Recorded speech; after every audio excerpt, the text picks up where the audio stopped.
우리 하나님 말씀 보겠습니다. 열왕기하 14장 우리 1절로 7절만 교독하겠습니다.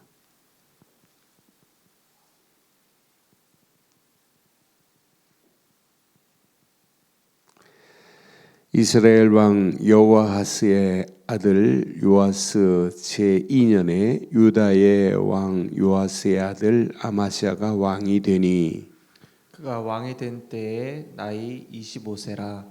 예루살렘에서 29년간 다스리니라. 그의 어머니의 이름은 여호앗다니요 예루살렘 사람이더라. 아마시아가 여호와 보시기에 정직히 행하였으나 그의 조상 다윗과는 같지 아니하였으며 그의 아버지 요시야가 행한 대로 다 행하였어도 오직 산당들을 제거하지 아니하였으므로 백성이 여전히 산당에서 제사를 드리며 분향하였더라. 나라가 그의 손에 굳게 섬에 그의 부왕을 죽인 신복들을 죽였으나 왕을 죽인 자의 자녀들은 죽이지 아니하였으니 이는 모세의 율법책에 기록된 대로 함이라. 곧 여호와께서 명령하여 이르시기를 자녀로 말미암아 아버지를 죽이지 말 것이요 아버지로 말미암아 자녀를 죽이지 말 것이라. 오직 사람마다 자기의 죄로 말미암아 죽을 것이니라 하셨더라. 함께합니다. 아마시아가 소금 골짜기에서 에돔 사람 10,000명을 죽이고 또 전쟁을 하여 셀라만을 취하고 이름을 욕되리라 하였더니 오늘까지 그러하니라. 아멘. 우리의 신앙생활은 지난 금요일 날 그랬죠. 99% 믿음 가지면 안 돼요. 1% 때문에 99%가 점점점 줄어들 수 있어요. 우리의 신앙생활은 100%여야 됩니다. 오직이어야 됩니다. 왜? 그 마귀에게 에베소 4장 27절에 보면 마귀에게 틈을 보이지 말라고 그랬어요. 그 틈이 얼마나 무서운지 몰라요. 오늘 하루만, 10분만, 5분만, 조금만 이것들이 우리에게 틈이 돼가지고 우리의 실패하는 경우가 얼마나 많아요. 어떤 사람 오늘만, 이번 달만, 금년만 그래 실패하는 사람 많아요. 제가 오래전에 신앙생활 잘 하시다가 안 하시는 분이 계시길래 또 같은 빌딩 건물 안에 이렇게 있었어요. 그래 만날 때마다 집사님 회복하셔야죠. 회복하세요. 예수 잘 믿는 게 최고 축복입니다. 이렇게 말해도 60 될 때까지만 기다리래. 60 되면 믿는데. 근데 60 전에 젊은 사람이 죽었어요. 나는 보면서 아주 건강했어요. 근데 그 부인은 신앙생활 하는데 남편은 계속 핑계 대더라고요. 60 되면 믿는다고. 나는 그 집사님을 늘 이렇게 가끔 기억나요. 그런데 우리에게 바르고 정확한 100%의 오직이라는 믿음, 절대라고 하는 믿음이 아니면 안 되는구나. 오늘 유다 왕 요시야의 아들이 왕이 돼요. 아마시아라고 하는 자가 왕이 돼요. 유다 왕 요시야의 아들 아마시아가 왕이 되는데 여기 보니까 나이 25세 때 왕이 돼가지고 몇 년 동안 다스리냐? 29년을 다스려요. 29년 동안 왕노릇 하는데 여기 3절에 보니까 아마시아가 여호와 보시기에 정직히 행하였으나 그 조상 다윗과는 같지 아니하였으며 그랬어요. 그의 아버지 요시야가 행한 대로 다 행하였어도 오직 산당을 제거하지 아니하므로 백성들이 여전히 산당에서 제사를 드리며 분향한단 말이에요. 하나님 앞에 서려면 언약 안에 진짜 바르고 정확한다면 오직 산당을 제거해버리고 백성들이 산당에서 제사하고 분향하는 걸 막고 오직 하나님께만 예배하는 걸 가르쳐야 되잖아요. 이게 신앙생활 아니에요? 그것도 지금 이 시대 예루살렘 성전에 솔로몬이 성전 지었던 성전에서 예배하면 돼요. 그것도 유다 땅이란 말이에요. 유다. 성전에서 예배하도록 성전까지 만들어놨는데 산당을 제거하지 아니하니까 백성들이 산당에서 여전입니다. 여전히 산당에서 제사를 드리며 분향하는 어리석은 거 보세요. 저는 아마시아의 모습을 보면서 야, 우리의 신앙생활 이건 온전히 하지 않으면 안 되는구나. 바르고 정확한 오직이라는 신앙생활 하지 않으면 안 되는구나. 아니 절대 믿음이라고 하는 믿음 같지 않으면 안 되는구나. 그런데 왜 이렇게 할까요? 왜 이렇게 될까요? 오직이 안 되는 이유가 뭘까요? 주일날 말씀드린 것처럼 신앙생활은 가치관 정립입니다. 바르고 정확한 복음의 가치관이 정립되어야 돼요. 지금 우리 안에 틀린 각인이 나를 지배하면서 옳은 말처럼 보이지만 틀린 말이에요. 자, 이스라엘 백성들이 애굽에서 유월절 어린 양의 피로 빠져나왔어요. 유월절 어린 양의 피 바른 자들이 애굽에서 나오긴 나왔어요. 나와서 그들의 환경을 보니까 얼마나 열악해요. 양식이 떨어졌어요. 양식이 떨어지니까 불평 원망할 수밖에 없어요. 오다 보니까 또 물이 없어요. 물이 없다고 원망할 수밖에 없어요. 그게 틀린 말이 아니에요. 맞는 말이에요. 현실적인 말이라니까요. 아니 그들이 오는 과정에 만나와 메추라기를 하나님 먹여가면서 인도하는데도 불구하고 구름기둥 불기둥으로 인도하는 것 불구하고 구름기둥 불기둥으로 만나와 메추라기로 인도하는 건 잊어버리고 눈에 보이는 환경만 가지고 이야기해요. 지금 환경으로는 이스라엘 백성들이 가나안까지 가기는 어려운 환경 맞아요. 가나안 땅 우리는 못 간다. 그 말이 틀린 말이 아니에요. 맞는 말이에요. 아니 우리가 어떻게 가나안 땅 가니? 여기서 우리는 죽는다. 애굽으로 돌아가자. 그 말이 현실적으로 틀린 말이 아니라 맞는 말이라니까요. 옳은 말이라니까요. 그런데 하나님 빼면 그 말이 옳은 말처럼 보이고 현실적인 말처럼 보여요.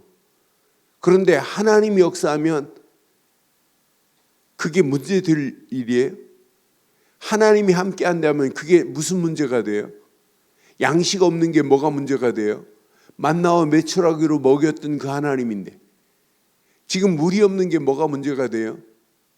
반석을 내서 물을 내실 수 있는 분은 하나님이신데 그런 하나님을 안 믿는다니까요. 그러니까 애굽에서 나왔지만 유월절 어린 양의 피로 구원은 받았지만 가치관이 정립이 안 되니까 현실적으로 여론에 따라 움직이고 현실에 따라 움직인다니까요. 현실주의자가 되고 여론주의자가 된다니까요. 여론에 휩쓸리면 그게 신앙생활이겠어요? 아니에요. 그래서 우리의 신앙생활 영적 센서가 우리는 민감해야 돼요. 오직 복음으로 민감해야 돼요. 복음 아닌 것은 알러지가 생겨야 돼요. 막 반응이 일어나요. 야, 복음 아닌 것은. 근데 복음 아닌 이야기, 종교를 들으면서도 종교적, 율법적 메시지를 들으면서도 그게 은혜가 되고 야, 진짜 맞다. 이런 사람 얼마나 많아요. 복음은 무감각해요. 복음의 반응이 안 일어난다니까요. 지금 이 시대요. 하나님 말씀을 안 믿어요. 또 세 종류가 있어요. 하나님 말씀 안 믿는 사람. 또 믿는 사람이 있어요. 근데 믿는 사람이 있긴 있는데 하나님 말씀, 하나님을 믿어요. 바리새인처럼. 그런데 뭔만 안 믿냐? 복음만 안 믿는다니까요. 복음에는 무관심하다니까요. 관심도 없다니까요. 예수를 그리스도로 믿는 바르고 정확한 믿음을 가져야 되는데 이것만 모른다니까요. 그러니까 하나님을 안 믿는 사람, 하나님을 믿긴 믿어도 복음에는 무관심한 사람, 진짜 복음을 제대로 아는 사람, 여러분 어디에 속해야 돼요? 최고 축복입니다. 바르고 정확한 복음을 알고 누리고 전할 수 있다? 이건 아무나 하는 게 아니에요. 복음의 가치관이 정립된 자만이 할 수 있는 유일한 축복입니다. 이게 정립이 안 되니까 별거 아닌 거에 흔들리는 거예요. 신앙생활은요, 가치관 정립입니다. 이게 가치관이 정립되면 계속 복음을 들으면 들을수록 각인이 돼요. 가치관이 정립이 안 되니까 듣긴 들어도 듣고 또 흘려버리는 거예요. 그러니까 내 안에 뿌리가 내리지 않고 체질이 안 되는 거예요. 나는 그래서 가치관이 정립되어야만이 각인이 되고 뿌리가 내려지고 체질되는구나. 그 바탕 위에 계속 하나님이 주시는 폭포수 같은 은혜가 임할 수밖에 없구나.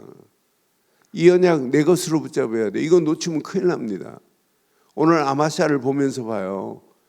완전 복음에 오직이 안 되는 이유, 가치관 정립이 안 된 아마샤, 다윗과 같이 행할 모델이 누구냐면 유다 민족들에게는 말씀할 때마다 다윗과 같이 행하지 아니하였더라가 모델이에요. 다윗이 영적인 모델이에요. 다윗은 오직 복음했어요. 오직 언약했어요. 오직 언약에 하나님이 주신 말씀이었어요. 말씀 듣고는 다윗은 늘 기도하면서 어떻게 하면 이 복음을 전할까, 언약을 전할까, 모든 사람이 이 언약을 듣도록 할까.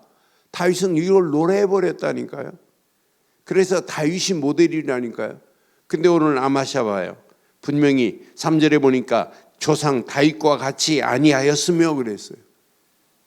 그의 아버지 요시야가 행한 대로 다 행하였어도 산당은 부시지 않았다, 무너지지 않았다. 그러니까 백성들이 산당에서 예배하는 모습을 봐요. 저는 이 말씀 확인하는 순간에 우리가 이 땅에 살아가는 동안 바르고 정확한 가치관이 정립 안 되면 우리가 이렇게 될 수 있구나. 오직으로 안 되는구나. 절대라는 믿음 앞에 우리가 아멘으로 받아들여야 돼요. 절대라는, 오직이라는 메시지만 들으면 막 혈이 샥샥 돌아야 돼요. 그런데 오직이라는 메시지를 해도 혈이 안 돌고, 절대 믿음을 가지라 강조해도 여기에는 관심이 없고, 그렇다면 그 사람 신앙생활 영적 센서가 작동이 되겠어요? 작동 안 돼요. 저는 그래서 이 아침 확인합니다. 가치관이 정립되면 염려할 필요도 없어요. 고민할 필요도 없어요. 바리새인들 봐요. 예수님이 앞에 계신데도 불구하고 그분이 누군지를 모르는 거예요. 하나님은 믿는다고 하면서 바리새인들 예수 안 믿잖아요. 사두개파요. 하나님 믿어요. 사두개파가. 부활 안 믿어요. 그러니까 신앙생활은요, 바르고 정확해야 돼요. 그리고 조금 전에 말씀드린 것처럼 하나님 안 믿는 사람, 하나님은 믿기는 믿는 사람, 그런데 복음 되시는 그리스도의 비밀의 가치관을 안 믿는 사람, 세 종류라니까요. 우리는 오늘 꼭 기억하세요. 오직 복음으로 가치관이 정립돼서, 가치관이 정립되면 하나님 말씀이 내 안에 탁 받아들이게 돼요. 그 말씀 붙잡고 기도하면 하나님이 성령으로 인도하시고 역사하시고 성령의 열매가 맺혀지게 되어 있어요. 그 말씀 붙잡고 우리가 예수를 그리스도로 전하겠다고 결단하고 우리의 발걸음을 뗀다면 우리 가는 발걸음 반드시 승리하게 될 줄 확신합니다. 역대하 25장 14절로 16절 보면 아마샤의 행적이 자세하게 나와요. 역대하 25장 14절로 16절에 보면 아마샤가 이런 사람이에요. 아마샤가 에돔 사람들을 죽이고 돌아올 때 세일 자손의 신들을 가져와요. 아니, 가져올 게 따로 있지요. 아니, 전쟁에서 에돔 사람을 죽이고 돌아올 때 세일 자손의 신들을 가져와서 자기의 신으로 세운다니까. 이 얼마나 어리석어요. 이게 무슨 믿음이에요. 또 그것 앞에 경배하며 분향합니다. 에돔 사람을 쳐부셨으면 에돔 사람들이 섬기는 건 다 버리고 와버려야 돼요. 다 파괴해버려야 돼요. 이게 너희들을 구원하는 게 아니야. 구원은 오직 하나님밖에 없어. 유월절 어린 양의 피 말고는 구원받을 수 없어. 날마다 하나님 앞에 피제사 드려야 돼. 이런 더러운 신 다 버려버려 이래야 되는데 세일 자손의 신들을 가지고 와서 자기의 신들로 세우고 그것들 앞에 경배하며 분향합니다. 이 정도로 영적인 센서가 작동이 안 돼요. 그 정도가 아니에요. 15절 보면 그러므로 여호와께서 아마시아에게 진노하사 한 선지자를 그에게 보내니 그가 이르되 저 백성의 신들이 그들의 백성을 왕의 손에서 능히 구원하지 못하였거늘 왕은 어찌하여 그 신들에게 구하나이까? 아니 자기가 전쟁에서 이기고 그들을 멸해버리고 지금 돌아왔는데 왜 그런 더러운 신을 가져오냔 말이에요. 저들의 신들은 저들을 구원 못합니다. 이렇게 말하는데도 못 알아들어요. 한 선지자가 말하잖아요. 16절에 보니까 선지자가 아직 그에게 말할 때에 아마시아가 뭐래요? 왕이 그에게 이르되 우리가 너를 왕의 모사로 삼았느냐? 그치라 그래요. 선지자가 바르게 말해주는데 그 말을 안 듣는다니까. 이게 망하는 지름길입니다. 어찌하여 맞으려 하느냐 하니 선지자가 그치며 이르되 왕이 이 일을 행하고 나의 경고를 듣지 아니하니 하나님이 왕을 멸하기로 작정하신 줄 아노라 하였더라. 여러분, 하나님 말씀 아무나 듣는 게 아니에요. 영적인 센서가 작동이 돼야 돼요. 우리가 하나님 말씀을 이렇게 나에게 주신 말씀으로 듣고 있다. 이것만큼 축복이 어디 있어요? 우리는 예수가 그리스도라는 이 비밀 끝까지 지켜야 돼요. 그날까지, 예수님 재림하는 날까지 우리는 오직 믿음을 가져야 돼요. 오늘 빌립보서 1장 6절에도 분명히 말하죠. 이 땅에 살아가는 동안 우리의 신앙생활은 언제까지 바르고 정확한 믿음 가져야 돼요? 우리 죽는 날까지입니다. 그래서 빌립보서 1장 6절에 보면 1장 6절에 보면 성경은 이렇게 우리에게 말씀해요. 너희 안에서 착한 일을 시작하신 이가 그리스도 예수의 날까지 이루실 줄을 우리는 확신하노라. 우리 안에 지금 거하신 성령께서 지금 역사하고 계세요. 그래서 신앙생활은 잘하려고 하지 마세요. 바르게 하세요. 결론 성령의 인도받는 게 신앙생활이에요. 성령의 늘 인도. 예수 안에서 말씀 붙잡고 기도하면서 성령의 인도 따라가 보세요. 그럼 반드시 성령은 역사하십니다. 그러니까 분별이 되는 거예요. 야, 이건 아니구나. 새로운 전환점을 막히는 일이 있더라 할지라도 새로운 전환점을 맞이하는 거예요. 이 일을 하나님이 준비하셨구나. 이렇게 그 일을 따라 계속 가다 보면 성령은 반드시 열매가 맺혀지게 돼 있어요. 100%입니다. 그래서 오늘 이 아침도 이 말씀 내 것으로 붙잡고 가치관이 바르고 정확하게 정립되어서 평생 하나님 말씀이 내 안에 담겨지고 말씀 붙잡고 기도하다가 성령의 인도, 역사, 열매 맺는 복된 하루의 시작이 되기를 주의 이름으로 축원합니다. 전능하신 하나님 은혜 감사합니다. 이 아침도 믿음 안에서 귀한 말씀 주신 것 감사합니다. 어리석은 아마시아 같이 어리석은 신앙생활 하지 아니하게 하시고 오직의 신앙생활, 절대의 신앙생활을 갖게 하옵소서. 주의 성령께서 이 아침도 말씀 붙잡고 기도하는 믿음의 권속들에게 최고의 은혜 응답의 아침이 되게 하옵소서. 말씀 붙잡고 함께 기도하며 달려가는 믿음의 권속들에게 최고의 은혜를 허락하시고 오늘도 수요예배로 모여 예배할 때 하나님의 은혜가 차고 넘치는 복된 시간으로 인도해 주옵소서. 함께 하실 줄 확신하옵고 우리 주 예수 그리스도의 이름으로 기도드리옵나이다. 아멘. 하늘에 계신 우리 아버지여, 이름이 거룩히 여김을 받으시오며 나라 임하옵시며 뜻이 하늘에서 이루어진 것 같이 땅에서도 이루어지이다. 오늘날 우리에게 일용할 양식을 주옵시고 우리가 우리에게 죄 지은 자를 사해 준 것 같이 우리 죄를 사해 주옵시고 우리를 시험에 들게 하지 마옵시며 다만 악에 수고옵소서. 대개 나라와 권세와 영광이 아버지께 영원히 있사옵나이다. 아멘.